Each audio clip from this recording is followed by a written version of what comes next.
I'm Zibby Owens, and you're listening to the award-winning podcast, Moms Don't Have Time to Read Books. Thanks so much for listening to my podcast. If you like what you hear, please follow me on Instagram at Zibby Owens and also at Moms Don't Have Time to Read Books, and sign up for my mailing list at zibbyowens.com, where I'll always keep you updated on what I'm up to. Thanks so much for listening. Enjoy it. Today's sponsor is Unsweetened NYC, which was started by a woman named Nora Neiderman, a 45-year-old designer and mom of 2 boys and a New York native. They specialize in a variety of high-end tanks and tees that range from $95 to $150, which I know is a lot, but they're really awesome. And they're all about being a badass mom. And their mission is to empower women while wearing their statement pieces, which are just awesome. So whether you're laughing or crying, they say, whispering or screaming, succeeding or failing, full of love or annoyed AF, we have you covered. So that's Unsweetened NYC. They sent me these 2 adorable tank tops, and not tank tops. Well, the kind where the sleeves are cut off, but the rest of it is there, not tank, like sleeveless shirts. Anyway, and they're really awesome. And I love supporting women-owned brands like this. So go check out Unsweetened NYC. Today I'm interviewing Brian Platzer over Skype. He is the author of The Body Politic and Bed-Stuy is Burning. His writing has appeared in The New Yorker, McSweeney's, The New York Times, The New Republic, and Salon, among other publications. A graduate of Columbia University with an MFA from Johns Hopkins, Brian currently teaches middle school English. He lives in Manhattan with his wife and 2 sons. Welcome, Brian. Thanks for coming on Moms Don't Have Time to Read Books. Thanks so much for having me. I've been looking forward to this. Oh, me too. Can you please tell listeners what your latest book, The Body Politic, is about? Absolutely. So The Body Politic is about a couple things. I think the easiest way to introduce you guys to it is that it is about a group of 4 friends who first meet after September 11th, and then the narrative of the novel begins right after Trump's election. So they are, one of the friends worked on Hillary's campaign and is dealing with his disappointment. Another one of the friends has a neurological disorder similar to my own, which keeps him bedridden for most of the time. And under the stress of the new political reality and his illness, secrets from their past arise to the surface, and people are in positions to confront those who maybe hurt them in the past and to come to terms with their relationships in the present. I mean, that sounds like a great description. I hope so. I tried my hardest. No, the book is great. The book is great. I always am so interested in how authors describe their own books. And I don't know. It's like I start listening to the story just hearing you summarize it. So that's awesome. No, I appreciate it. And it is so funny being asked to summarize a novel, because it's not like an op-ed argument, right? Where I'm like, I think the street should be safer, and like I can give you the 3 reasons why. But trying to get 4 years of psychological friendship reality into a couple sentences at the top of a podcast is always a challenge. So I'm pleased that I passed.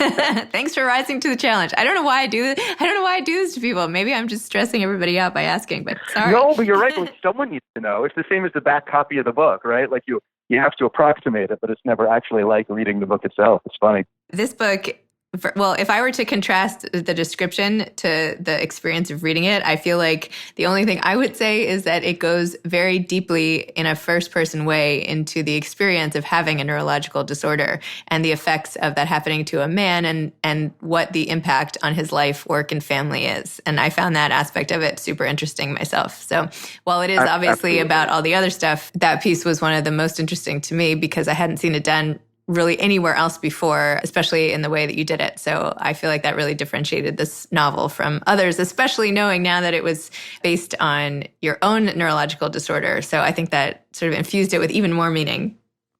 Well, I really appreciate you saying that. I think one of the reasons why it comes less frequently, just the discussion of chronic illness in general comes less frequently from a man, is a fascinating one to spend a minute on, if you don't mind the digression. It's not a digression. This is the whole point, is to discuss the book. Great, so, yeah. Perfect. Then, I think the main reason why it's mostly women who discuss the difficulties of chronic illness, because the medical system and our society is particularly ill-equipped to treat women in these conditions. So I think women are taken less seriously when they say that they have chronic conditions. They're told to just like get more sleep or have a baby or don't have a baby or drink a glass of water or I think that they're blamed, for the hormonal issues or however they're more easily dismissed in a way that men are not. So I think that rightfully so many of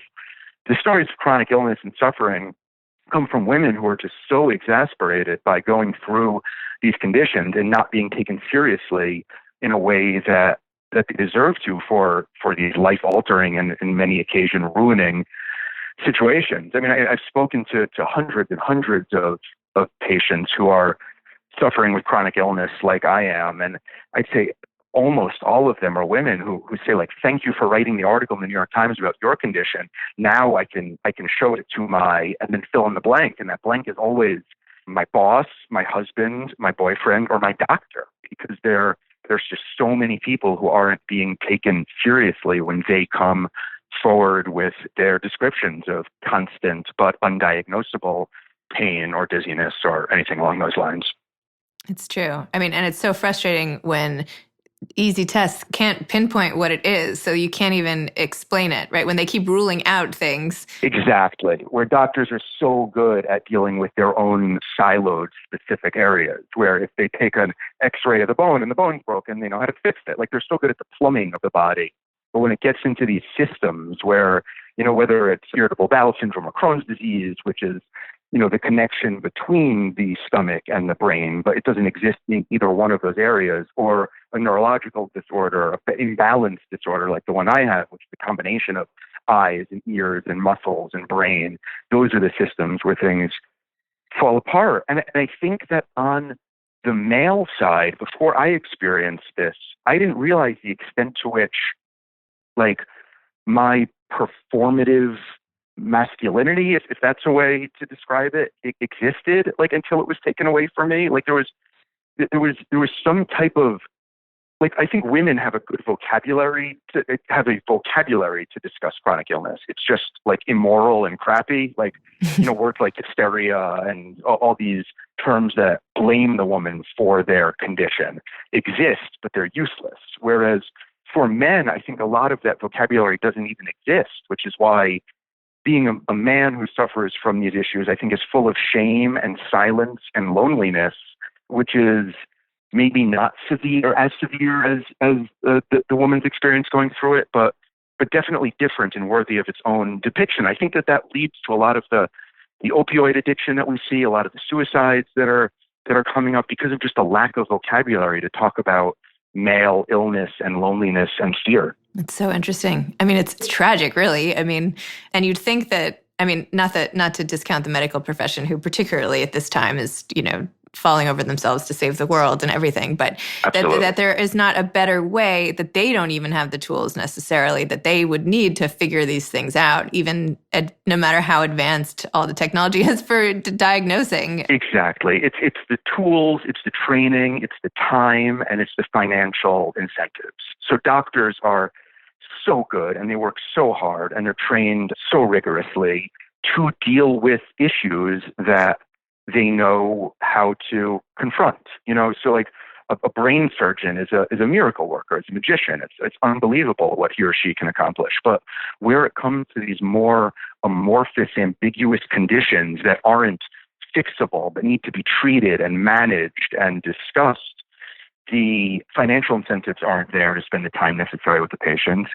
Insurance companies don't pay for just chatting for 2 hours in the way that they do for running these medical MRIs and CT scans and X-rays. And so there are millions of us left where we just have things that are not functioning correctly, and doctors who are, I don't think unwilling, but I think for the most part in a system that is not as good at handling the constant than it is at handling the acute. So interesting. I mean, and to hear it in the general is one thing, but to hear it, how it affects an individual is quite another, right? Like, we can sit here and talk about the system itself, but you are going through this and you are having to deal with this, and you're personal life in every way, shape, and form. And then, of course, you turn it into fiction so other people can sort of insert themselves into that too. And the frustration and that comes with that is probably, I mean, I could sense, at least in this novel, and maybe it wasn't coming from you, maybe it was character development, but there was a lot of anger in the book about the condition itself. Absolutely. And it's that, I mean, that's exactly right. And it's an anger that's almost an irrational anger that I felt that I put into the character, because I feel like people who are chronically ill, I wanted to depict it in the book in a way that I'd never seen it depicted before, where there's just a fury about everything, where I think the character expresses anger about the friends who do reach out all the time, who say, like, how are you feeling today? How are you doing today? Because the answer is like, I'm always feeling terribly. Stop asking me. But he's as angry with the people who don't reach out, because like, don't they realize that I'm always feeling terrible? There's this, the combination of experiencing symptoms, in my case of dizziness, where I couldn't be alone with my kids, I couldn't work, I couldn't teach, I couldn't write, I couldn't talk on the phone, my vision was distorted, I couldn't get out of bed for months at a time. The combination of going through the suffering of the daily symptoms and the fear of not knowing whether those symptoms were going to last for a week or for a month or a year or the rest of my life, it just leads to so much, in retrospect, what was depression. But in the time, it was just frustration and anger. And in the book, I did want to compare the feeling of the individual who's suffering from these things, of that frustration and impotence and anger, with what I think a lot of people at the time, at least in New York, where we live, after Trump's election, felt a version of that, a version of like, I can't believe our country chose its worst citizen to become its president. And like the fact that this guy admits that he sexually assaults women, and then we choose to make him our leader. I think that there was not identical, but a similar kind of like fury and discombobulation and uncertainty about the world we're living in. And I had never felt that either personally to that extreme before my illness or societally. At least like 9/11 was an external event that happened to us, where the election of 2016, I felt was something that we did to ourselves. And of course, I didn't feel it as acutely as I did the years and years of total incapacitation. But I felt that there was a similar enough emotion there to allow the novel to open up a little bit and to allow, some of the stronger female characters to confront people who have assaulted them in the past as a reaction to the political moment, et cetera, where everybody is feeling this need to act. And they act in very different ways, and some of them are successful and some of them are less so. I also found it really interesting in terms of where you placed all of the feelings of the characters and everything, how it impacted Tess, the wife. Because, Of course, while you're having these things, not of course, but if you are married or in a relationship, your partner also has to absorb a lot of the impact of when somebody feels bad. I mean, even when my husband is, he has a lot of chronic pain from his years of playing professional and coaching tennis and everything. And, even, when you deal with that, like, and he doesn't even really talk about it that much, but even knowing that somebody you love is in pain and there's really not much you can do about it, right? It still affects your life. And I don't mean to compare him to you. Obviously, yours is completely incapacitating, and I'm so sorry. I appreciate you comparing him to me, because so many of us have some version of this, some part of our bodies that don't work, or our life that feels unfair, whether it's a death of somebody who matters a lot to you, or a part of your body that doesn't work, a relationship falls apart, a divorce. So many of us are walking around with this type of latent frustration and pain we can't control that I wanted to animate in this book. And the character of Tess is the wife of the guy who is suffering from this chronic pain, and she's had her whole life dealing with her own childhood trauma, and now she just sort of can't get over the fact that she has to do it again. Like, not only did she get over a horrible incident in her childhood, but now her husband is being affected by this thing that is affecting her life. She was about to star on Broadway for the first time, and she couldn't take the job because she has to take care of him. And the way that she tries to take power back in her life and feel in control is, I think, at the same time, very understandable, but has elements of selfishness and cruelty to it. Because, like, we're all human beings trying to catch moments of pleasure and joy and respite, within a life that can be painful. Wow. Well, having been through all this, what is like the saving grace? Like what helped you the most? And I know this isn't only about you, this is the book, but just for somebody who does know somebody who's going through chronic pain, or the friends that you said you wanted them to call, but you also didn't want them to call. Right. Right.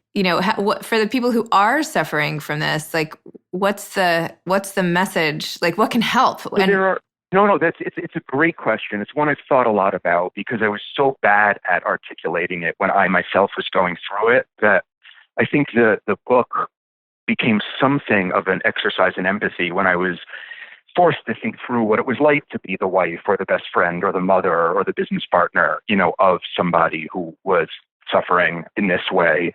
And I've come up with two not fully satisfying answers, but that got me close. Whereas I think that there is a way to be logistically helpful from people who aren't necessarily in your, immediate family or live in the house with you. Where I think saying, how you doing? The answer is going to be, I'm angry and I'm sad. But if the question instead is like, can I pick you up dinner so you don't need to worry about feeding your kids? Or is there an errand specifically today that I can do for you? Like the more specific you can help out with, whether it's the person has trouble doing laundry or is dreading going to a doctor by himself or is scared of, her kids, being alone or anxious. Like everybody has logistical ways that somebody can offer concrete, easy help. And it's those people who are cooking dinner for my family because my wife had to work and I was incapacitated. Those are the people I feel most grateful for outside my core family. And for the people inside my core family, I think just empathy. I think that where my wife finally ended up and realizing she could provide me the best support is just saying, like, I know you're suffering.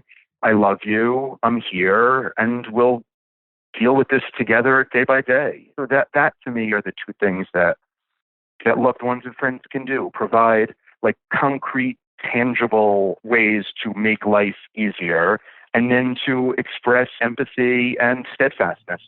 It's funny as you're talking, this strikes me as so similar to grief.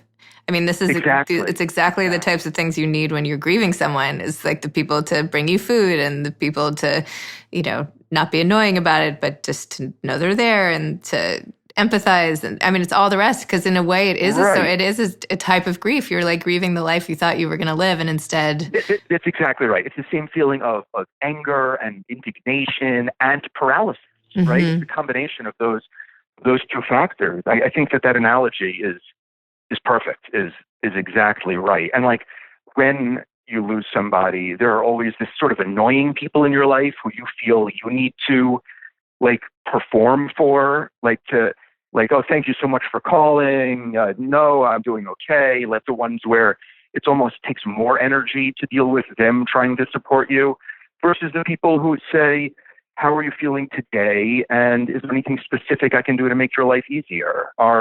Those calls are so welcome, whether one is in grief or, physically suffering. I don't know about you, but I feel like people often they don't know what to do, and so they do nothing, right? Like, exactly. I don't want to get in the way, or I don't want to intrude, or, at least for from a grief standpoint, I can't speak to chronic pain, but that doesn't help at all. Right. And I don't judge those people. I mean, I'm a little pissed off at them, but I don't like, I understand why. I understand the idea that like everybody has his or her own life and jobs or families or kids or responsibilities, and the idea of entering into somebody else's, dark space and trying to figure out how not to offend but delicately help, it's exhausting and it's scary. And I totally get the idea of saying, you know what, I'm probably just an annoyance to him anyway. Like, I'll pick him up again when he comes out of this period of his life.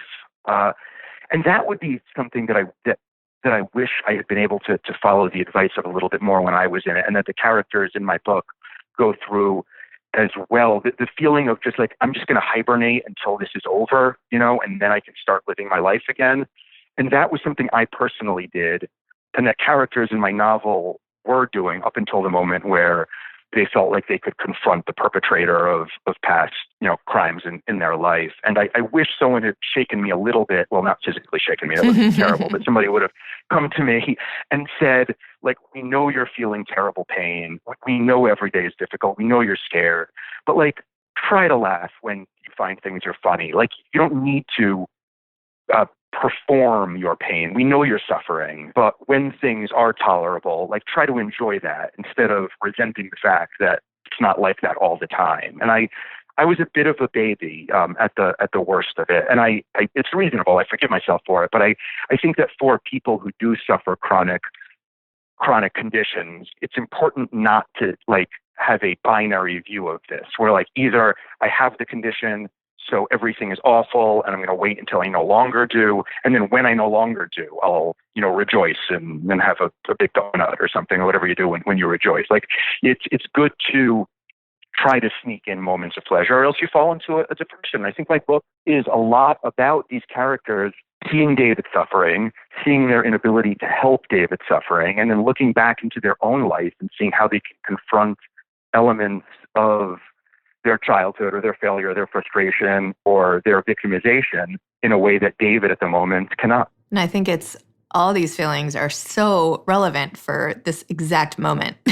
I mean, this is what's going on in such a macro level. And for so many people, they are sick right now with like this sort of why me, what's going on? And I know there's a diagnosis for it, but the symptoms are so different for everybody and the timing is so different and there's not a lot of clarity on any of it. And exactly. What do you do? Everything else, right. Everybody's plans. I mean, whether it's a birthday party or a wedding or a job thing or a date night or just getting through the next day with your lunatic kids who are, sick of their e-learning or wherever all of our families are, there's the combination at the moment of frustration in daily life and existential fear and horror of just like seeing the number of people who are dying. Mm-hmm. And there is, I think that advice that I just gave is accidentally appropriate for the moment too, where instead of just closing your eyes and screaming until we get to May or June or July or whenever this ends, I think trying to find joy and pleasure, even if it's in very different ways or in smaller ways or in fewer minutes each day. But I think it's important because otherwise you add an element of depression to what is externally difficult enough already. And I didn't realize I was depressed when I couldn't hang out with people because and David experiences this too in the novel, like any one interaction with somebody isn't worth it because I would have like a nice lunch, but then I would face the consequences and be bedridden for 2 days. So like I never went out to lunch with anybody, but then it was 2 years later and I had never gone out to lunch with anybody. And it's a little bit the same now, except again, I don't recommend you go out to lunch with people, but in its smaller way, like it's the idea of don't just freeze your life and not give yourself anything and let your tensions dominate, and your anxiety define this experience, because then it makes the experience itself worse as well. Did you find writing helped you through this? I found writing once I was able. So I'm medicated now. People still don't really understand what's wrong with my brain. They don't really understand why the medications mitigate the symptoms. But I have, and I'm very, very grateful for 5 or 6 hours of real clarity a day where I can do some writing or do some teaching and then spend time with my family. I'm feeling very, very lucky for it.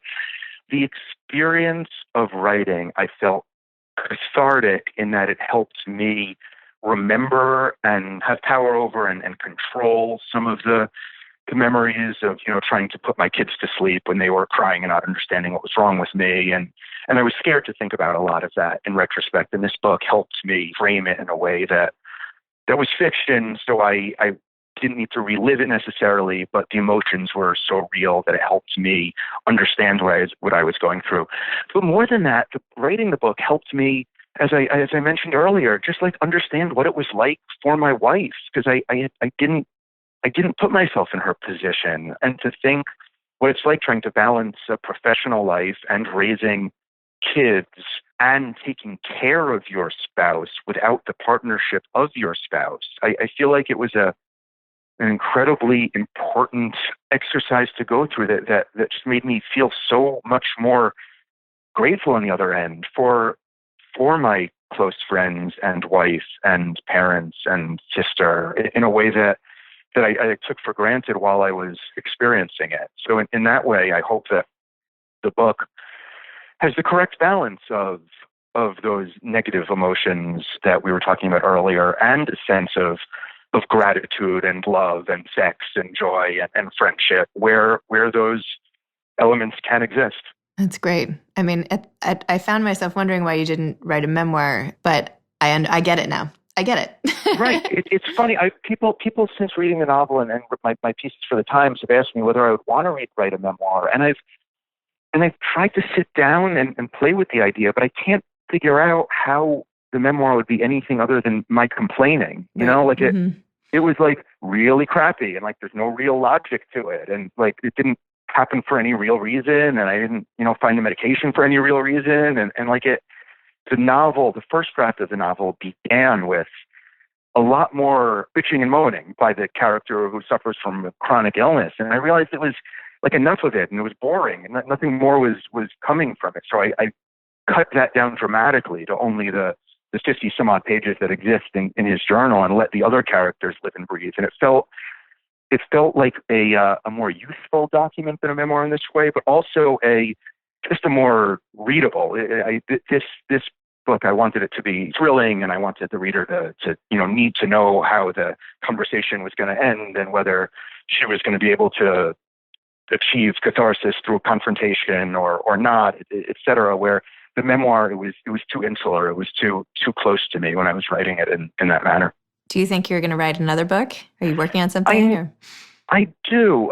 So in my other life, I'm an 8th grade English teacher, and I run a tutoring company, because being a novelist is a tough way to raise kids and have a mortgage and all that. So I'm in this funny position where I just handed in a book for Penguin Random House called "Taking the Stress Out of Homework," but the idea of homework being the stress point in people's lives right now seems so absurd that we're trying to figure out, how we can be most helpful to parents who are feeling stress in educating their kids at home, or in their kids losing a year or so of school, or with all the e-learning stuff, how I can be of service in that realm. So I think it's going to be healthy for me to escape into the nonfiction, helping parents, figure out how to navigate life with their kids a little bit, and then I'll dive back into the deeper, more emotionally complex world. Wow. Well, you have a lot on your plate, but it's so nice of you to have, well, first of all, to have taken the time to chat with me, knowing that you only have a set amount of times when you can be coherent in a given day. And so thank you for that. Also, if this came off as coherent, then it was a victory. Yes. I'll give you points for coherence. But I also think it's really great that you took your experience, and this book, I know it's framed with a political, bent, but I really do think it is super helpful as a resource for anybody who's going through chronic pain, which is so many people, and the people who love them. So it's sort of a gift for that community, and I'm glad it's helped you as well. So thank you so much. Thank you so much for saying that. That really means the world. Oh. And I know you have a zillion friends and everything else, but if you ever need a meal dropped off or something like that, I am usually in the city, so I can be of service if you need the help. Wouldn't that be funny if this entire interview were just a passive-aggressive way for me to ask for like a roast chicken from you at the end? Brian, I will drop off a roast chicken whenever you need it. Well, thank you so much. I will ask you for a roast chicken off the air. But Perfect. This was a pleasure, and I really appreciate your generosity and the time you're spending chatting about this. It really does mean a lot. No problem. All right, have a great day. You too. Okay, bye-bye. Bye-bye. Thanks again for listening to my podcast, Moms Don't Have Time to Read Books. If you liked this episode, please follow me on Instagram at Zibby Owens and at Moms Don't Have Time to Read Books, and sign up for my mailing list at zibbyowens.com so you can always hear about the latest things I'm up to. Thanks a lot. thanks to Unsweetened NYC for partnering with us today and for making such badass shirts for women. Many badasses I know are listening now, and they need a uniform, so there you go. Thanks so much to Steve and Ryan at Texture Sound for the sound editing, and thank you to Morning Moon Productions for providing this fantastic intro and outro music. Thanks for listening. You could always email me at zibby@zibbyowens.com.